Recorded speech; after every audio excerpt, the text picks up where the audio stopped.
One thing after another caught Leanne's soon-to-be overwhelmed eye upon entering Mag's neatish apartment. First, it was the stainless steel sink in the walk-through kitchen, then the electric stove and refrigerator, and the microwave, and the iPod that Mag turned on when she was cooking and doing dishes. "I kinda gotta go," she eventually said as she wandered the living room. "Where y'all got your outhouse?" That, too, of course, was a revelation. Leanne's favorite room soon found her soaking in hot, soapy water up to her neck.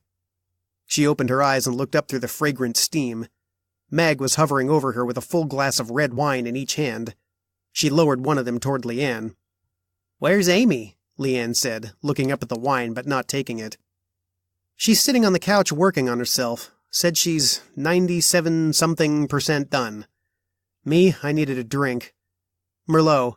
Here. You have tried wine, right?" "I've had a couple of beers. I didn't like 'em all that much. Sarsaparilla's more my style." "You don't want to try it?" That seemed to trigger a change of attitude in Leanne, who took a fair sip, and another. She chugged the rest. Half an hour later, wrapped in a thick blue terry-cloth bathrobe, Leanne was on her fourth glass of wine and learning to smoke pinch hits. "The future ain't so bad," she said. "Indoor outhouses, hot baths out of the wall, and this stuff." Amy sat beside her on the other end of Mag's couch, studying her new friend's relaxed demeanor. Her even newer friend was, in turn, fascinated by Amy's freakish eyes. "I have no idea how we're going to hide those," Mag said. "Sunglasses is about it." "What are sunglasses?" "These." Mag got up, went to the kitchen pass-through, grabbed the Ray-Bans she'd forgotten to take with her on her visit to Bluegate, brought them over and handed them to Amy. "A visor?"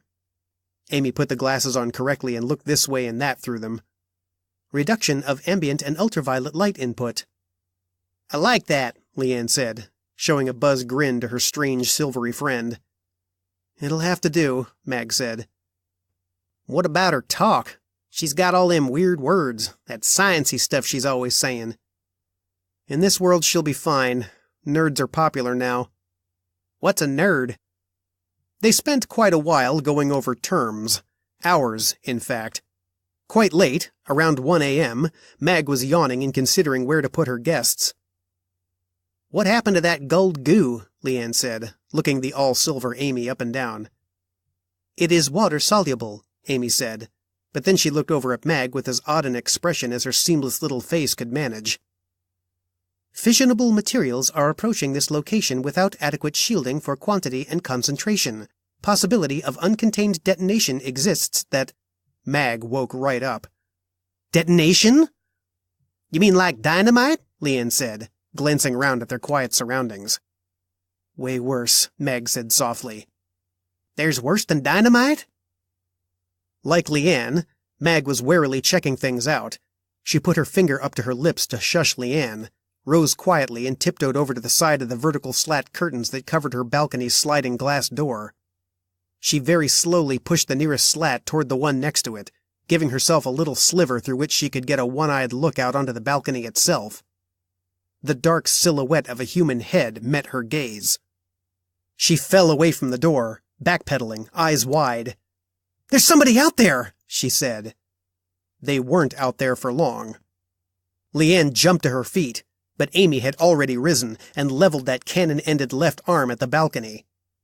What the business end of that cannon emitted was invisible to Mag's and Leanne's eyes, but they both heard, or perhaps more accurately felt, the compressed thunder concussion that accompanied the discharge.